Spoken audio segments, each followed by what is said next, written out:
Méditons avec la communauté des disciples du Christ vivant en ce mercredi 20 novembre 2024, 33e semaine du temps ordinaire, année liturgique B.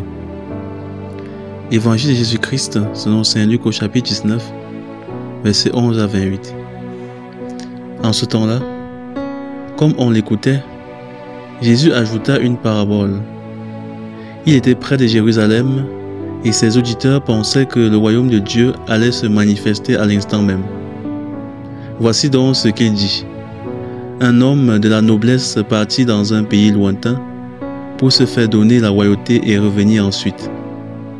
Il appela 10 de ses serviteurs et remit à chacun une somme de la valeur d'une mine. Puis il leur dit, « Pendant mon voyage, faites de bonnes affaires. » Mais ses concitoyens le détestaient et ils envoyaient derrière lui une délégation chargée de lui dire, « Nous ne voulons pas que cet homme règne sur nous. » Quand il fut de retour après avoir reçu la royauté, il fit convoquer les serviteurs auxquels il avait remis l'argent afin de savoir ce que leurs affaires avaient rapporté. Le premier se présenta et dit, « Seigneur, la somme que tu m'avais remise a été multipliée par 10. » Le roi lui déclara, « Très bien, bon serviteur. Puisque tu as été fidèle en si peu de choses, reçois l'autorité sur 10 villes. » Le second vint dire, « La somme que tu m'avais remise, Seigneur, a été multipliée par 5. » À celui-là encore, le roi dit, « Toi de même, sois à la tête de 5 villes. » Le dernier vint dire, « Seigneur, voici la somme que tu m'avais remise. Je l'ai gardée enveloppée dans un linge. En effet, j'avais peur de toi, car tu es un homme exigeant. Tu retires ce que tu n'as pas mis en dépôt. Tu moissonnes ce que tu n'as pas semé. » Le roi lui déclara, « Je vais te juger sur tes paroles, serviteur mauvais. Tu savais que je suis un homme exigeant, que je retire ce que je n'ai pas mis en dépôt et que je moissonne ce que je n'ai pas semé. Alors, pourquoi n'as-tu pas mis mon argent à la banque? À mon arrivée, je l'aurais repris avec les intérêts. » Et le roi dit à ceux qui étaient là, « Retirez-lui cette somme et donnez-la à celui qui a 10 fois plus. » On lui dit, « Seigneur, il a 10 fois plus. » Je vous le déclare, on donnera à celui qui a. Mais celui qui n'a rien se verra enlever même ce qu'il a. Quant à mes ennemis, ceux qui n'ont pas voulu que je règne sur eux, amenez-les ici et égorgez-les devant moi. » Après avoir ainsi parlé, Jésus partit en avant pour monter à Jérusalem. Acclamons la parole de Dieu.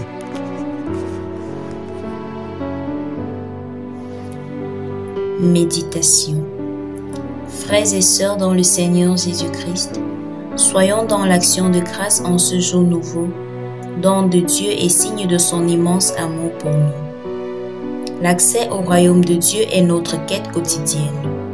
Le jour et l'heure restaient des incertitudes, c'est vrai, mais heureusement, le Christ nous dit toujours ce que nous avons besoin de savoir pour y accéder. Dans l'évangile de ce jour, il nous parle du règne de Dieu à travers une parabole qui met l'accent sur la réaction de l'humanité face à sa royauté. L'homme de la noblesse dont il est question dans l'évangile, c'est le Christ lui-même. Après sa vie, ses enseignements, sa mort et sa résurrection, il va vers le Père pour recevoir la royauté sur toutes les nations de la terre. Mais pour cela, il a aussi besoin que tout être humain se convertisse et croie en lui. Concentrons notre attention sur les 10 personnes appelées et sur ceux qui rejettent le Christ en tant que roi.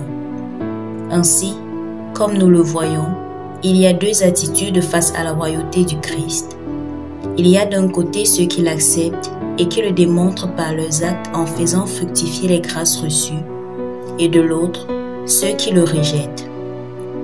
Dans cette seconde catégorie, le Christ a rangé 2 groupes de personnes, ceux qui le rejettent ouvertement et qui invitent même les autres à faire de même, et ceux qui publiquement disent l'avoir accepté, mais en fait le font par peur du châtiment, le considèrent comme un tyran et par conséquent ne sont pas productifs. C'est clair ce que le Christ nous dit. soit on est son serviteur et travaillons à faire fructifier les grâces de Dieu, ou alors on ne l'est pas. Il n'est pas possible de rester passif, car il y a toujours une valeur, une qualité ou une vertu de plus à développer. Il y a toujours un geste ou une action de plus à poser. La question qui se pose maintenant est celle de savoir dans quel camp est-ce que nous nous trouvons. Sommes-nous de ceux qui acceptons la royauté du Christ ou pas? Si oui, est-ce que nous nous souvenons encore de nos engagements à suivre le Christ? Nous souvenons-nous encore de nos engagements au moment de notre baptême? Où en sommes-nous avec les grâces reçues ce jour-là? Quelles vertus et quels talents avons-nous gagné de plus? Combien de personnes se sont-elles aussi converties grâce à notre travail? Ou alors notre vie constitue un contre-témoignage? Prions. Père 3 fois saint, merci pour le don de ton Fils, pour le salut de l'humanité. Je l'accepte comme mon roi et j'accepte d'être sa servante. Donne-moi l'esprit de conseil et de force pour que je sache toujours quoi faire pour sans cesse fructifier la mine que tu m'as donnée. Intercession.